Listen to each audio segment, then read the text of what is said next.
Öncelikle 2020 yılının hem ilimiz hem ülkemiz için hayırlar getirsin inşallah. Biz 2020 yılının ilk günlerinde bugün burada kayaklı koşu yarışmasını, il birinciliği yarışmasını yaptık. Yaklaşık 45 tane sporcu kardeşimiz bu yarışmalara katıldılar. Bu yarışmalarda dereceye giren sporcularımız bundan sonra bölge yarışmalarında boy gösterecekler. Ondan sonra Türkiye birinciliği ve daha sonraki uluslararası alanda yarışmalara katılmak için uğraş verecekler, mücadele edecekler. Buradan tüm sporcu kardeşlerimizi başarılar diliyorum, tebrik ediyorum.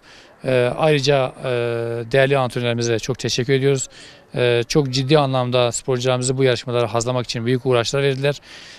Bu yıl karın biraz geç gelmesinden dolayı çok ciddi anlamda işte Nemrut'a falan çıkarak sporcularımızı bu yarışmalara hazırlamaya çalıştılar. Kendilerine burada tekrar yine teşekkür ediyorum. Tabii bu vesileyle de Elaman Hanı kayak testimizde startını vermiş olduk. Bundan sonra hem sporcularımıza hem vatandaşlarımıza hem diğer yakın illerimize hizmet vermeye devam edeceğiz inşallah.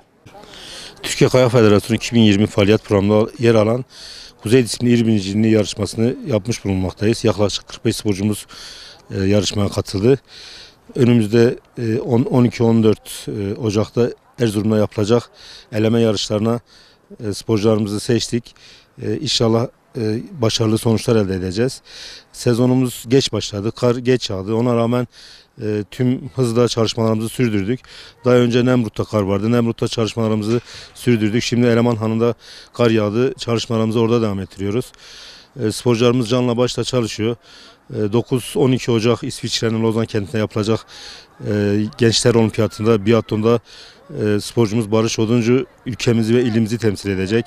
O yarışmada ona başarılar diliyoruz. Kayaklı koşu güzel bir spor. Tüm kayak severleri bekliyoruz antrenmanlarımıza.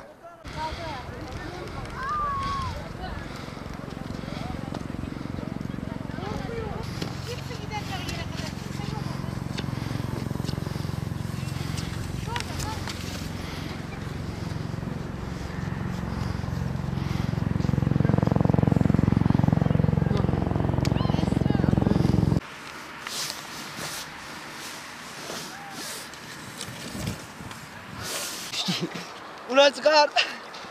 Sadık Hoca düştü. Ulan tam baton orada.